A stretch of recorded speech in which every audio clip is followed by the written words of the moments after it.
They told him his pine tar invention was against regulations, called it unstable, dangerous. Then one night in occupied France, he used it to silence 5 German sentries guarding a headquarters without firing a single suppressed shot. And what happened next changed Allied special operations forever. This is the story of a weapon modification so controversial that it was banned by Allied command. A coating made from tree sap that could turn any weapon into a ghost.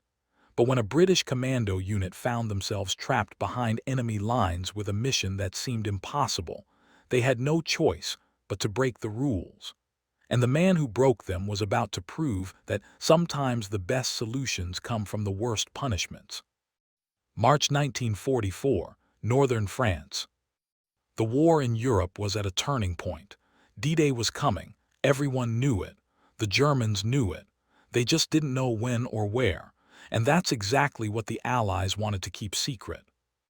But there was a problem brewing in the French countryside that threatened to blow the entire invasion plan wide open. A German signals intelligence headquarters had been established in a chateau outside the town of Abbeville. This wasn't just any headquarters. This was a listening post, a code-breaking facility, the kind of place where smart men in glasses sat around tables covered in papers, trying to crack Allied communications, trying to figure out where the invasion would happen. And they were getting close, too close. British intelligence had intercepted German communications that suggested they had partially decoded several Allied transmission protocols. If they completed their work, thousands of Allied soldiers would walk straight into prepared German defenses on the beaches of Normandy. The invasion would fail before it even began. The solution seemed simple on paper: send in a team, destroy the facility, eliminate the threat. But nothing is simple in war. The chateau was heavily guarded, not by regular Wehrmacht troops but by Waffen-SS security personnel, fanatics, the kind of soldiers who would fight to the last man, the kind who didn't surrender. 15 guards on rotation, 8 on duty at any given time, sentry posts at every approach, floodlights, dogs, machine gun nests covering the main gate and the road leading up to the property. A frontal assault was suicide. Artillery strikes or aerial bombing were out of the question because the area was too close to civilian homes. The French resistance couldn't help because most of their networks in the region had been compromised. The Germans had rolled up entire cells in the previous months. Anyone the resistance sent would likely be walking into a trap. So British Special Operations Executive had to do what they did best: send in a small team to do the impossible. The team was assembled from the 2nd Special Air Service Regiment, 6 men, each one hand-picked for specific skills, but the mission profile had one requirement that made everything complicated: total silence. The chateau sat in the middle of farmland. Sound carried for miles across those flat fields. One gunshot, even one suppressed gunshot, would alert guards inside the building. They'd destroy their documents and kill the operation before it even started. The team needed to eliminate the exterior sentries without making a sound. No guns, no explosives, just blades and bare hands. But here's where the plan hit a wall. 5 of the sentries patrolled in pairs or stood at posts within sight of each other. Military doctrine at its finest. You can't sneak up on 2 alert guards standing 15 feet apart. One sees you, the other fires, everyone dies. The commander of the SAS team was a man named Captain James Morrison. He'd fought in North Africa and Italy. He'd killed men in dozens of ways. He knew what worked and what didn't. And he knew this mission, as currently planned, didn't work. He brought his concerns to the operational planners in London. They listened. They nodded. They told him the mission was too important to cancel. So Morrison did what any soldier would do when given an impossible task. He looked for an edge, any edge. And he found it in the supply depot at the SAS training facility. Or more accurately, in the disciplinary holding area next to the supply depot. There was a soldier there, a corporal named William Hendricks. He was under arrest, confined to quarters pending court-martial. His crime: creating an unauthorized weapon modification that violated military regulations and endangered other soldiers. Hendricks was a problem child from the moment he enlisted, not because he was insubordinate or cowardly. The opposite, actually. He was too creative, too willing to experiment. The kind of soldier who saw a problem and immediately started thinking of solutions that nobody had tried before. Before the war, Hendricks had worked in his father's woodworking shop in Yorkshire. He knew timber, knew finishes, knew every type of varnish, oil, and coating used to protect and preserve wood. When he joined the SAS, he brought that knowledge with him.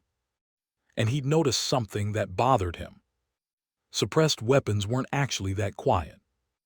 Everyone thinks a suppressor makes a gun silent like in the movies. It doesn't. It reduces the sound, sure. But a suppressed rifle still makes about as much noise as a hammer hitting wood. A suppressed pistol sounds like a loud handclap. In a quiet environment, especially at night, that's more than enough to alert nearby enemies. Hendricks became obsessed with this problem. He started reading everything he could find about sound dampening. He experimented with different materials. He wrapped gun barrels in cloth, in leather, in rubber. Nothing worked well enough. Then one day he remembered something from his father's workshop. His father used to coat tool handles with a mixture of pine tar and linseed oil. The coating was sticky and thick. It absorbed vibrations. It deadened sound when tools struck together. Hendricks wondered if the same principle could apply to weapons. He started experimenting. He mixed pine tar with other compounds, graphite powder, sawdust, fabric fibers. He created a thick black coating that looked like tar mixed with mud. It smelled terrible. It never fully dried. It remained slightly tacky to the touch. But when he applied it to the exterior of a suppressed pistol and fired it, something remarkable happened. The sound dropped by almost half. The mechanical action of the gun was dampened. The small amount of gas that escaped around the suppressor was absorbed by the coating. The result was a weapon that was genuinely quiet, not silent, but quiet enough that in an outdoor environment with ambient noise, you could fire it without being heard from 50 yards away. Hendricks was thrilled. He showed his creation to other soldiers in his unit. Word spread. Soon dozens of men were asking him to coat their weapons. Then the problem started. The coating was unstable. In hot weather it became too soft and would drip off the weapon. In cold weather it became brittle and would crack. Worst of all, if it got hot from repeated firing, it could ignite. One soldier had his pistol catch fire during a training exercise. Another found that the coating had corroded the metal underneath, weakening the barrel. The military brass came down hard. They confiscated every coated weapon. They banned the coating completely. They launched an investigation into who had created it. Hendricks was arrested and charged with unauthorized modification of military equipment and reckless endangerment. He was sitting in a holding cell when Captain Morrison found him. Morrison had heard rumors about the pine tar coating. He'd heard it worked. He'd also heard it was dangerous. But he was a pragmatist.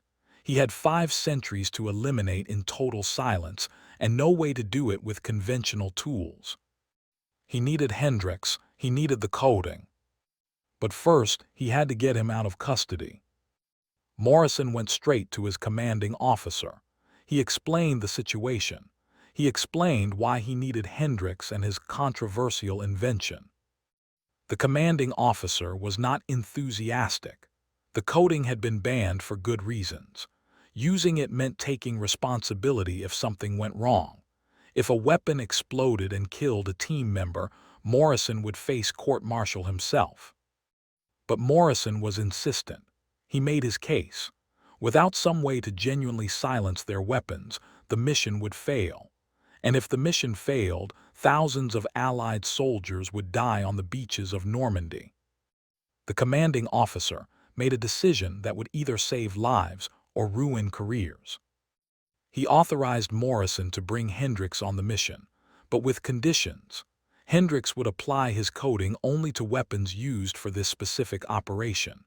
After the mission, all coded weapons would be destroyed.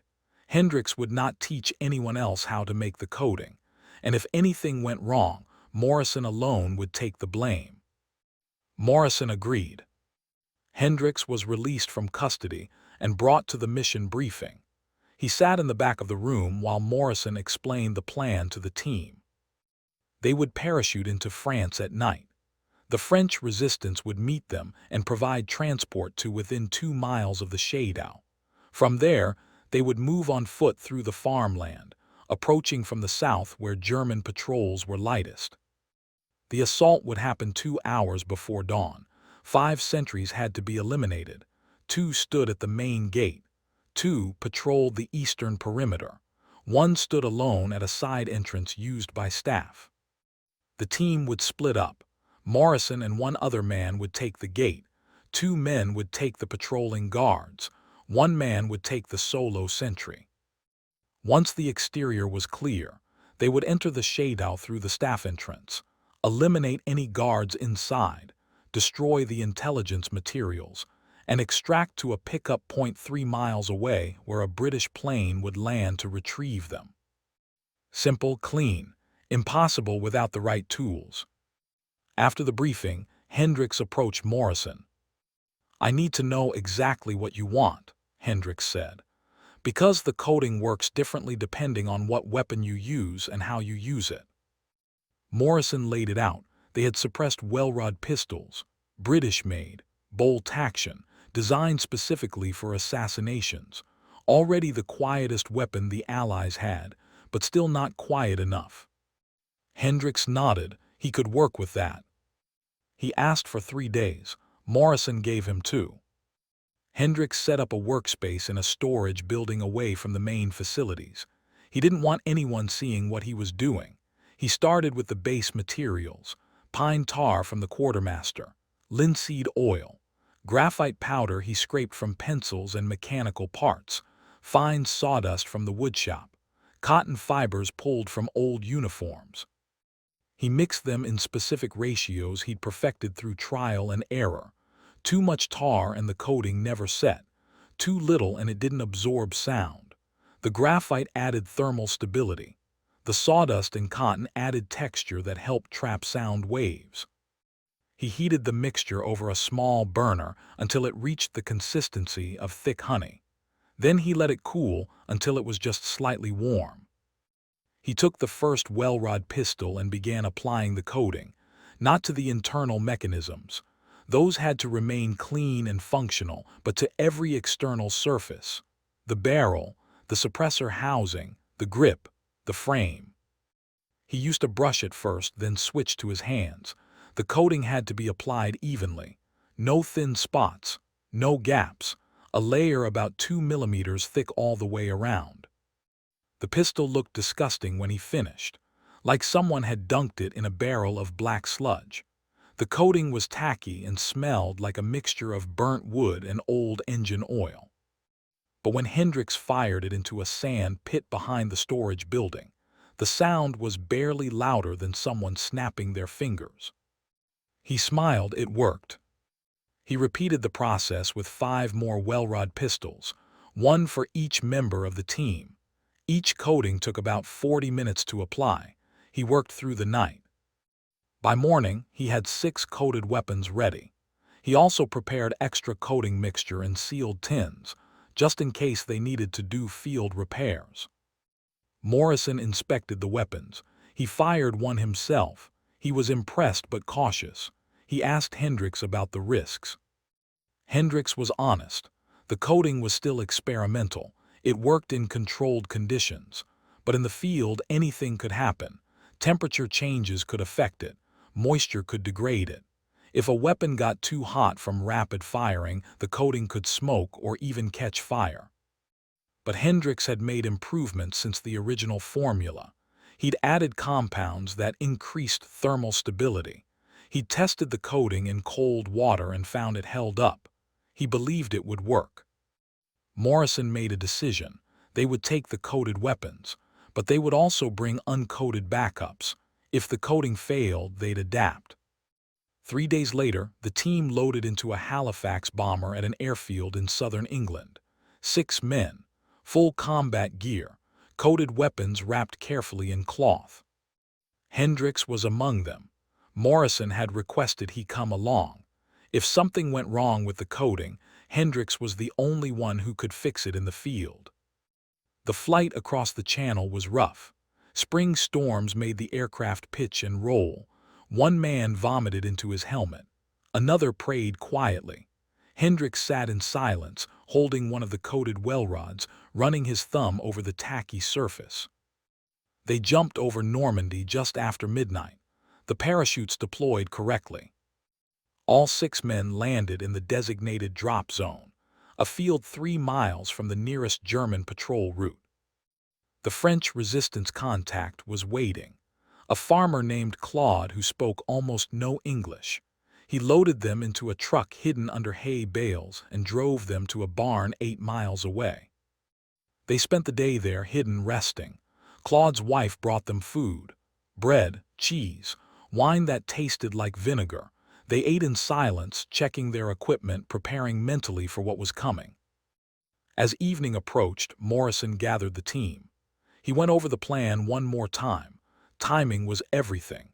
They had to move together, eliminate the sentries simultaneously, and enter the shadow before anyone inside realized something was wrong. He looked at Hendricks. "Your weapons better work." Hendricks nodded. "They will."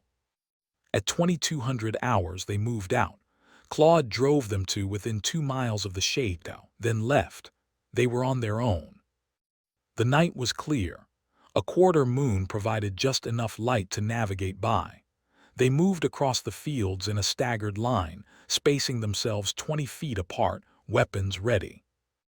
It took 90 minutes to cover 2 miles. Not because the terrain was difficult, but because they moved slowly, carefully, stopping every few minutes to listen and watch. At 23:30 they reached the tree line bordering the shadow property. Morrison called them together. They could see the building now. 3 stories, stone walls, lights in several windows. The main gate was visible, 2 guards standing in front, rifles slung over their shoulders, smoking cigarettes. Morrison assigned positions. He and a soldier named Harris would take the gate guards. 2 men, Thompson and Reed, would circle east and take the patrol. A soldier named Davies would take the solo sentry at the side entrance. Hendricks would stay in the trees with the 6th man, a radio operator named Foster. They would provide overwatch and be ready to move in once the exterior was clear. Morrison checked his watch. 23:45 hours. The assault would begin at midnight, 15 minutes. He pulled out his coated well rod. The pistol felt strange in his hand, heavier than usual because of the coating. The grip was tacky, but when he worked the bolt, the action was smooth. Hendricks had been careful not to let any coating get into the internal mechanisms. The minutes passed slowly. Morrison watched the gate guards. They were relaxed, talking to each other, not expecting trouble. Why would they? They were in occupied France, surrounded by their own forces, safe. Midnight came. Morrison tapped Harris on the shoulder. They moved out of the trees, low and fast, using a drainage ditch for cover. The ditch ran parallel to the road leading to the gate, about 30 yards away from the guards. They crawled through muddy water, weapons held above the surface. Cold, quiet, focused. When they were directly opposite the guards, Morrison stopped. He rose slowly, just enough to see over the edge of the ditch. The guards were still talking. One of them laughed at something. The sound carried clearly in the night air. Morrison raised the well rod. He aimed at the guard on the left, 30 yards, an easy shot for a trained marksman. He waited. Harris moved up beside him, aiming at the second guard. Morrison counted down silently, 3, 2, 1. He fired. The well rod made almost no sound. Just a soft mechanical click and a faint hiss of escaping gas. The coating absorbed the rest. The guard dropped instantly, shot through the head. A fraction of a second later, Harris fired. The second guard fell. Both bodies hit the ground before either had time to shout or raise their weapons. Morrison waited, frozen, watching the shakedown. No lights came on, no alarms sounded, no one had heard. He keyed his radio, 2 clicks, the signal that the gate was clear. Across the property, Thompson and Reed were moving on the patrol guards. The 2 Germans were walking along the eastern fence line, flashlights sweeping the ground ahead of them. Thompson and Reed split up, moving parallel to the patrol, staying in shadows. They waited until the guards reached a section of fence near a tool shed. The shed would block the view from the shade now. The guards stopped. One of them lit a cigarette. The flame from his lighter illuminated his face for a moment. Thompson fired from 15 feet away. The guard collapsed. The second guard started to turn, started to raise his rifle. Reed fired. The coated well rod clicked softly. The guard fell. 2 more clicks on the radio. At the side entrance, Davies was watching the solo sentry. This guard was more alert than the others. He kept looking around, scanning the tree line. His rifle was unslung, held ready. Davies waited. Patience was everything. He needed the guard to relax, to look away, to give him a clean approach. 5 minutes passed. The guard lit a cigarette. He turned slightly, looking toward the main gate. Davies moved, fast and silent. He crossed 20 feet of open ground in seconds. The guard started to turn back. Davies was on him. He fired point-blank into the side of the guard's head. The guard dropped without a sound. Davies keyed his radio, 2 clicks. Morrison smiled. 5 sentries down, no alarms. The coding worked perfectly. He and Harris moved up to the main gate. Thompson, Reed, and Davies converged on the side entrance. Hendricks and Foster came out of the trees, moving quickly to join them. They were inside the Chateau perimeter, but the hard part was just beginning. The Chateau had at least 3 more guards inside, plus the intelligence staff, plus whoever else was in the building. They had to move fast, clear the building, destroy the documents, and get out before anyone realized what was happening. Morrison tried the side door, unlocked. He pushed it open slowly. A hallway stretched ahead, dimly lit by a single bulb. He could hear voices from somewhere deeper in the building, German voices, relaxed, casual. The team stacked up behind him. He moved forward, well rod raised, every sense alert. They cleared the ground floor room by room.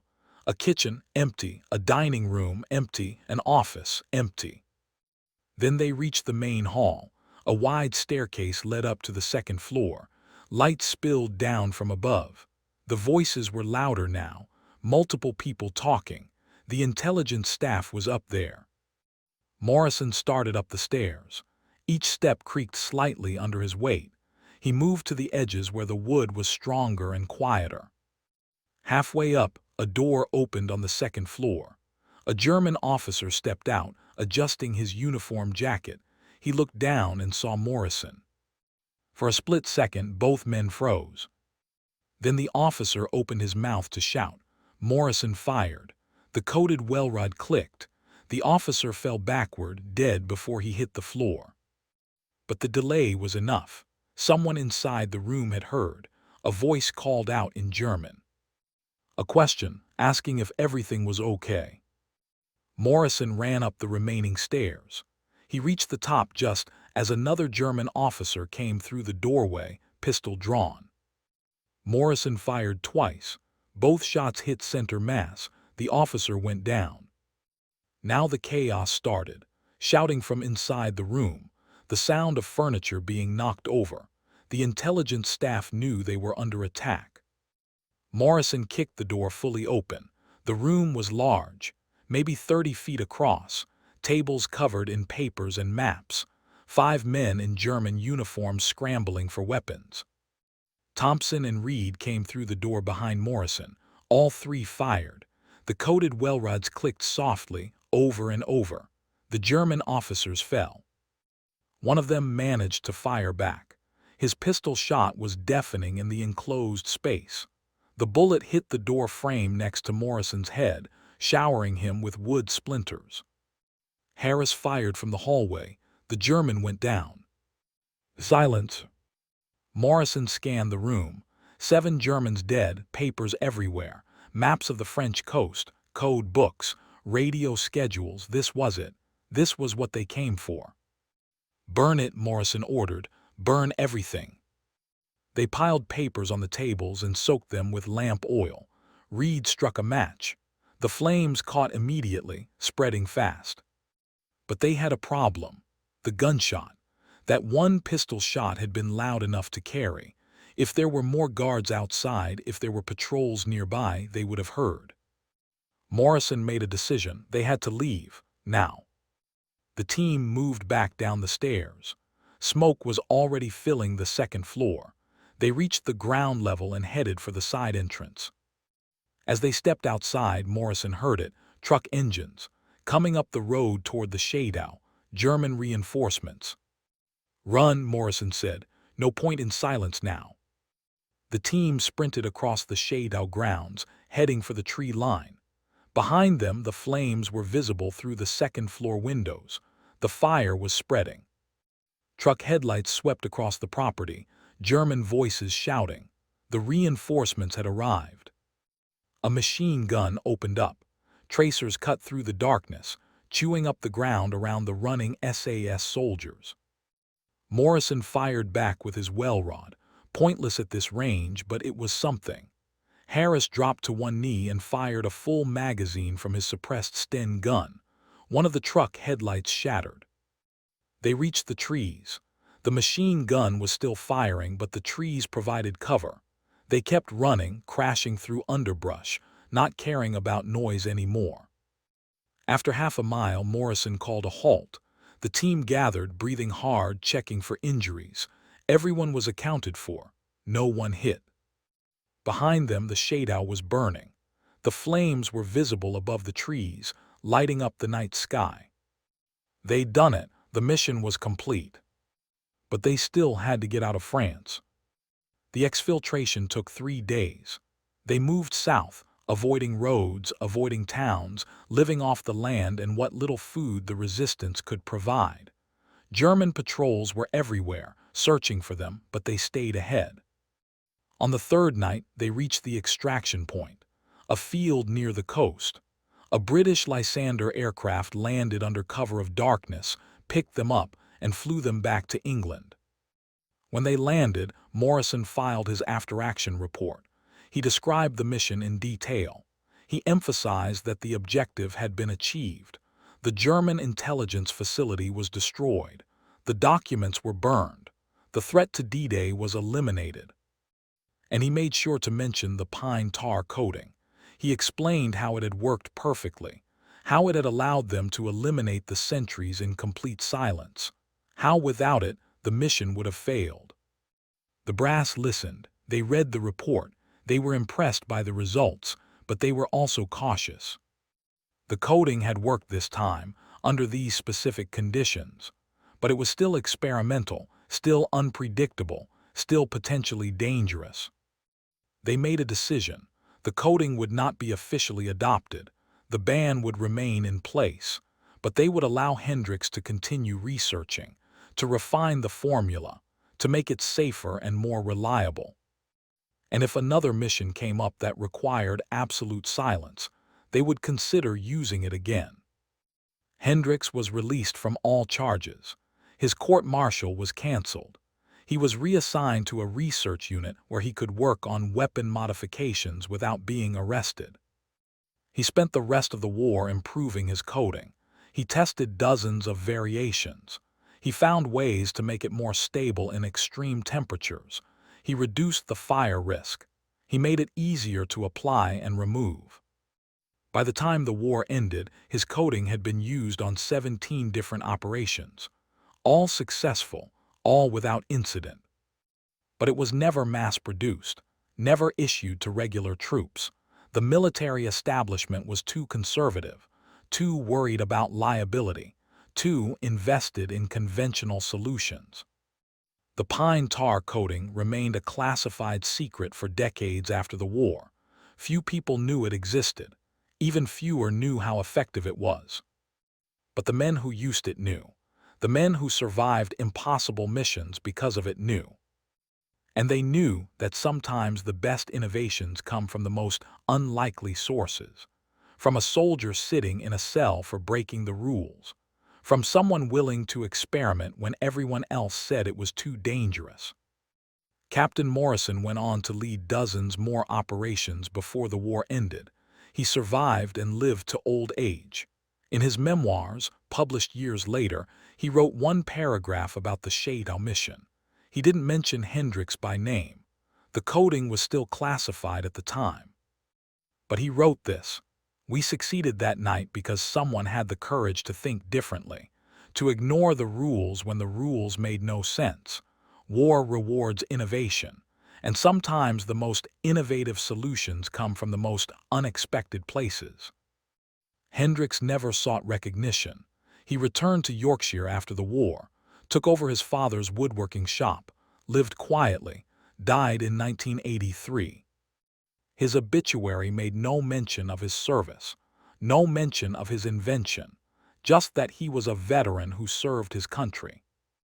But in a file cabinet in London, in the archives of British military intelligence, there's a folder marked Special Operations, France 1944. Inside is Captain Morrison's after-action report, and attached to that report is a small sealed tin about the size of a shoe polish container. Inside that tin is a sample of the coating, black, tacky, smelling faintly of pine and oil. A reminder that sometimes the difference between success and failure, between life and death, comes down to someone willing to break the rules for the right reasons. The Shutterstock mission was never publicized. The details remained classified until the 1990s, but military historians now recognize it as one of the most successful special operations raids of World War II, not because of the tactics, not because of the courage of the men involved, though both were exceptional, but because of a simple innovation, a coating made from tree sap, created by a soldier who refused to accept that quiet wasn't quiet enough. And that innovation, banned and controversial though it was, saved lives, protected the invasion, changed the course of the war in ways that most people will never know. Subscribe if you want more stories like this.